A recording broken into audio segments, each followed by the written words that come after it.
From the New York Times, I'm Sabrina Tavernise, and this is The Daily.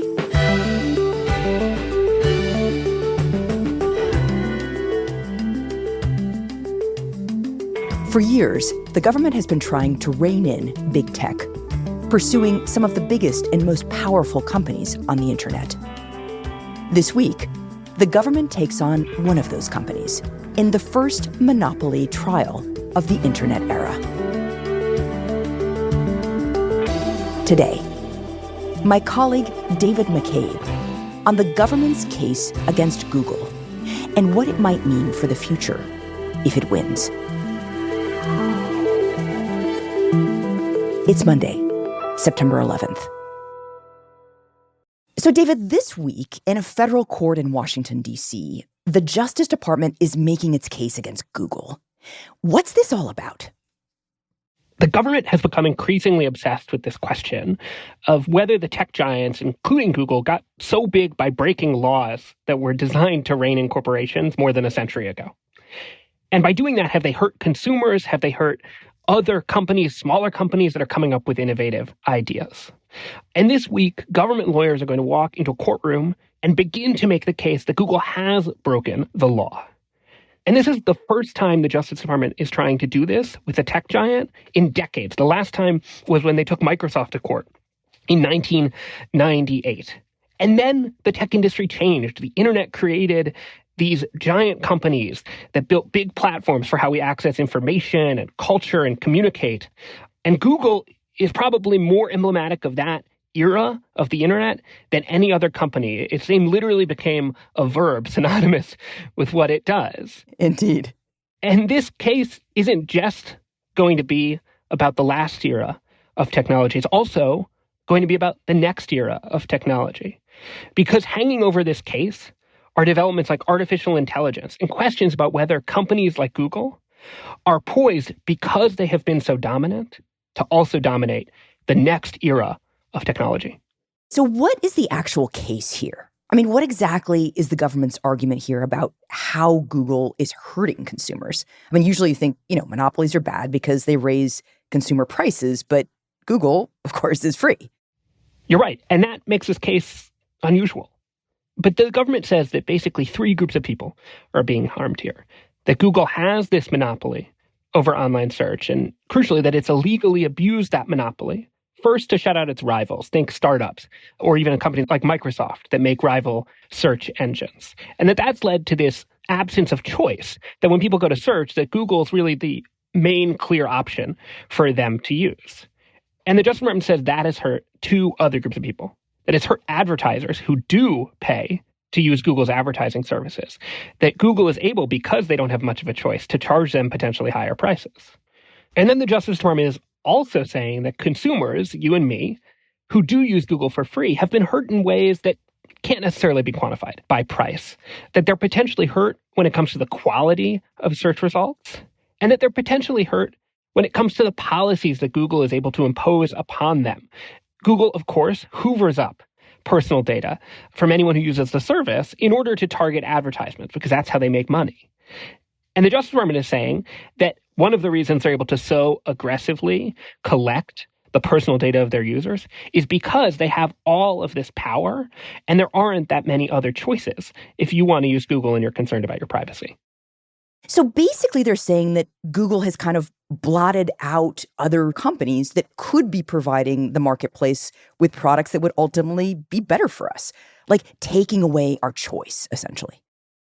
That's exactly right. And it gets at the core of what these antitrust laws are about. Because the government believes that if there's a fair competition on the merits, that consumers end up with more choice, they end up with better products, they end up paying less money for products because companies are incentivized, right, to offer something better to consumers, to treat other people in the marketplace fairly. It's actually not illegal in the United States to simply have a monopoly.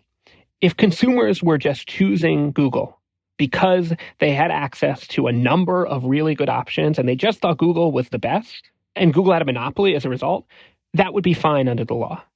What is illegal in the United States is getting that monopoly or keeping that monopoly by illegally excluding your competitors. And that is exactly what the government says Google has done here. In other words, that Google is dominant not because they offer the best product, but because they used their weight and their dominance to suppress their competitors. Okay, so walk me through what the government is alleging that Google did to suppress competition. So to understand the core of the government's case, it's helpful to think about your smartphone. Okay. So I have an iPhone. Often when I'm searching for information, I open the browser on my iPhone, which the default browser, the one that Apple makes, is called Safari. Mm-hmm. And I open Safari. And, there's that little bar at the top of the browser, right? Where, you usually write in nytimes.com. Right. I just search. I put my search query there. And that, by default, goes to Google. And actually, this is true on a lot of different smartphones. And the reason why is that Google has these contracts, these agreements with Apple, with Mozilla, which makes Firefox, with people who make smartphones, even with wireless carriers, to be in different ways the default search engine on the smartphone. Like, you don't have to decide which search engine you use, right? It's just there. It's Google. By default, it's Google.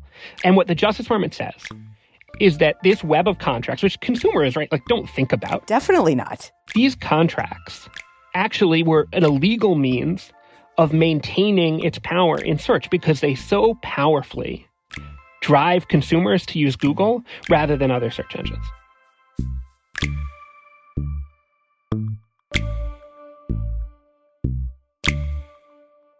So how exactly did Google come to be this default search engine in so many other products that aren't Google products? Walk me through what they did to get these deals.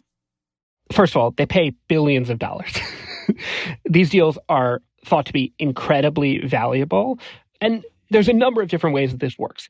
The most prominent at the trial will probably be its agreements with Apple and Mozilla, because so many people use their browser. Apple, of course, is its own giant company with a big profile. Right. But Google also has these other agreements with smartphone makers that use its Android operating system. Okay. To be basically pre-installed as an app on those phones. So maybe, some phones have a search bar on the home screen. Mm-hmm. That could, by default, be Google. So there are a lot of different ways that people search across their mobile devices. But what the government is alleging is that in all of these cases, whether it's your browser, whether it's an app on the home screen of your smartphone, that Google has used these contracts to basically lock up that real estate. If you think about it as like the best real estate on Main Street, that they have locked up that real estate using these contracts. Google has that fancy corner office. Google has every one of those stores, the ones that you want to just walk into. Exactly. And the ones that it's importantly easiest to walk into, right? That it's the one next to your parking spot. So it's the one you're most likely to go into because it's right there. And that a lot of consumers, when they search for information, they just go with the default. And as a result, these agreements, the Justice Department has said, are by far the best way to get search queries. Okay, but David, hold on. Why should I care whether Google is the default search engine on my phone? I mean, just speaking for myself here, but in general, I like Google's search engine. And I'd imagine a lot of other people feel the same way. So how does this move by Google represent the harm to me, Jane consumer, that the government is alleging? This is where we get back to that idea of choice. So the Justice Department says that there's a really pernicious cycle at play here. That Google has so many users that it's able to collect more data than anyone else it competes with to make its search results better. And that because it can make its search results better than anybody else, that users come to Google even more often, continuing the cycle. And what the Justice Department is saying is that these agreements to make Google the default on a smartphone put that process on speed, on overdrive, and only contribute to increasing Google's scale and size, which in turn it's able to use to be more valuable to users and elbow out competitors. So basically, they're the default on all of our products. We use it without really choosing or thinking about it. And the fact that we all use it means that their dominance is multiplied, right? Exponentially. As you say, it puts it on speed, making it harder and harder for other companies to compete with them. That's right. That's exactly what the Justice Department is arguing here. They're saying that because Google has this compounded dominance that's in part the results of agreements that they say break the law, that has allowed them to suppress other competitors that might actually offer consumers options that they want more than Google. So take, for example, there's a company called DuckDuckGo, and they make a search engine that's whole sort of value proposition is that it collects less data than Google does about you. Now, the Justice Department is arguing that companies like DuckDuckGo could offer benefits to consumers, could offer choices to consumers about how much their data is collected, but that gets short-circuited by this cycle of dominance juiced by illegal agreements that Google has engaged in. Got it. So what does Google say to all of this? I mean, what do you expect its defense to be based on your reporting? So do you remember how you said that you like using Google, people like using Google, that you like it because the product's good? That is Google's defense. Okay. That people who use Google choose Google because they find it helpful, not because they've used illegal agreements to force their way to the front of the line. We're just good, guys. Yeah, that they are winning because they've made the best product and that it's a product that people find helpful, that people choose to come to Google because it's a high quality product. And that's why these companies, Apple, Samsung, Mozilla, choose to partner with Google to make the search engine the default because Google says they're the best. But they also say that people do have other choices, that they can change the default search engines with, only a few taps on their smartphone. So that these agreements at the heart of the case aren't even exclusive at all. And they say that they're not even as dominant as DOJ claims in the first place. How's that? So the Justice Department says that Google has around a 90% market share when you define their competition as what is called general search. So that means like Bing or DuckDuckGo. Basically, DOJ says one-stop shop search engines where you might go for a whole variety of things. But Google is saying we have a smaller share of the search engine market because we compete not just with the one-stop shops, but we compete with Amazon when it comes to searching for a product online. We compete with TikTok or Reddit when it comes to answering other queries. We compete with Spotify or ChatGPT. So the Justice Department basically says Google is a big fish in a small pond. And Google says it's not a pond, it's a giant ocean. Google's saying you got the wrong body of water. Exactly, yeah. Google is saying you're looking at the wrong universe. Right. And if the judge comes to agree with that idea, it's going to be really hard for the Justice Department to make its case. Because the judge in this trial first has to decide, is Google a monopoly here at all? Do they have monopoly power? And that will hinge on how big or small the world of competitors it has is, right? If you're a small dot in a big sea of competitors, it's a lot harder to have monopoly power than if you are the same size dot in a tiny puddle of competitors. Right. And once the judge figures out where he falls on that question, if Google does have monopoly power, then he'll have to figure out, did these agreements break the law? Did they step over the line from aggressive growth in the business to an illegal and unreasonable restraint on its competition? In other words, did they kind of cheat their way to the front of the pack? So in no way is the DOJ's case a slam dunk. It's going to be tough. It's going to be tough. And, these cases are significant. There are millions of documents that have been turned over as part of the evidence process. There are going to be witnesses that include corporate executives from Google, but also from competitors, from these companies that it signs agreements with. There's going to be testimony from economists who get paid sometimes as much as lawyers in these cases to provide expert analysis to a judge.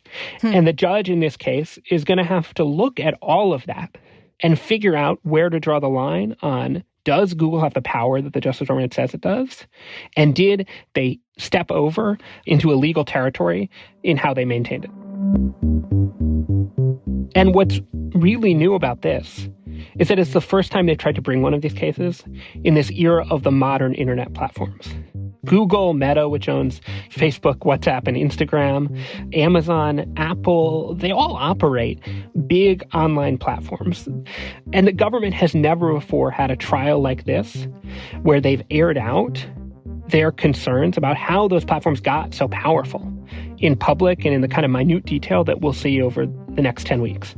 So the judge is going to have to rule one way or another. But whether Google wins or the Justice Department wins, it's going to be a big deal for the technology industry. We'll be right back.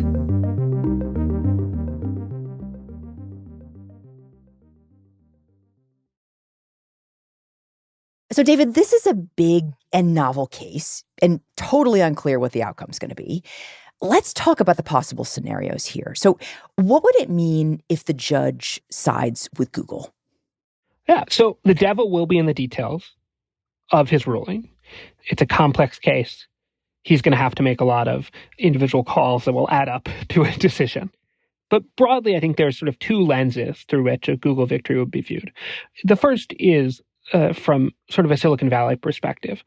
If the judge rules for Google, it's possible that he'll find that these harms that DOJ has described, that they say happened as a result of Google's kind of rapacious and illegal growth, that those harms weren't there. And that could send a message to Google and other Silicon Valley companies that this increased government oversight in recent years is really more bark than bite.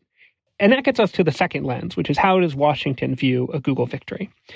I think if Google wins, one thing you may hear in Washington from people who are skeptical of the tech companies is that it proves that these antitrust laws, which have been interpreted in the last several decades as being very narrowly focused on instances where consumers are harmed, particularly through price, that interpretation of these laws really is not suited to taking on Silicon Valley, and that understanding of the law fails to capture potential ways that consumers might be harmed when it comes to the collection of their data, the quality of the product they use, and the choices they have available to them. Right. We live in a data world now, and that's essentially the currency. That's exactly right. We are now in an economy where some of the biggest and most prominent companies give their product to consumers for free, but collect a lot of their personal data. And the question is, can the laws handle that? Okay, so what about the other side of things? So say the government wins the case. What happens to Google? So that is the big question, and it's one that the judge won't even consider until he's decided whether or not Google has broken the law. But if he does find that Google broke the law, that DOJ was right, if he rules in the government's favor, there are a couple different routes that the government has traditionally taken to try and address concerns about corporations that have broken antitrust laws. The most radical option available to a judge is breaking up a company. Like actually breaking up Google? Well, this has happened before. So in the 80s, AT&T agreed to break itself up into 7 regional companies under pressure from the Justice Department. They were known as Ma Bell. These companies were known as the Baby Bells. And there are people who really believe that that was successful in introducing competition to what had been an extremely concentrated phone business. But is that the right analogy? I mean, that was a phone company with regional carriers. This is an internet company. Is that apples to apples? It's not. And Google's search business isn't necessarily something you could split up like AT&T, like Standard Oil at the turn of the century along regional lines. And it will be a tough question for the court of how you would use a kind of structural change in order to stop the behavior and harms that the Justice Department has identified in its lawsuit. Okay, so what's the other potential fix in the event that the government wins? So a court could also basically demand that Google change its behavior. So the Justice Department has not said a lot about what kind of fixes they want in this case, but they have asked the court to stop Google from just doing the things it describes in the lawsuit. So that could mean new restrictions on the kinds of agreements that Google can enter to be these default search providers on a smartphone. Meaning those agreements with Apple and with other companies, the ones that give Google that prime real estate right next to the parking spot, those would either disappear or change to make competition more fair. That's exactly right. And one other thing that's been tried in Europe is presenting some smartphone users with a screen that allows them to choose their search engine. So there's not the same kind of hard and fast default. Okay, but if all of this boils down to just a few more clicks on a setup screen, like, what was it all for? I mean, does it really solve what the government was saying is at issue here, which is tech is too big, and by definition, that is a problem? Ultimately, the question will be, after all the legal wrangling is done, after the judge decides on a fix in this case, did it change Google's behavior? Did it change the way they approach building their business? And the stakes for that become a lot bigger when you think about the future, and especially when you think about the future of artificial intelligence, where Google is already a major player. What do you mean? Explain that. Yeah, so Google has a lot of information. Google search is one of the biggest compendiums of information on the planet. And information is like rocket fuel for artificial intelligence. So the question is, does their dominance in search lead to potential future dominance in artificial intelligence? And does the court's fix, if it rules in favor of the Justice Department, ripple outward to the rest of the industry? Does it make Silicon Valley more competitive at a time when companies across Silicon Valley are in this heating up battle to define the next era of the internet?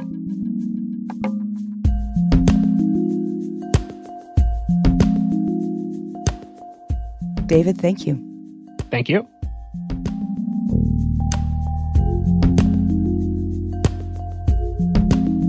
We'll be right back.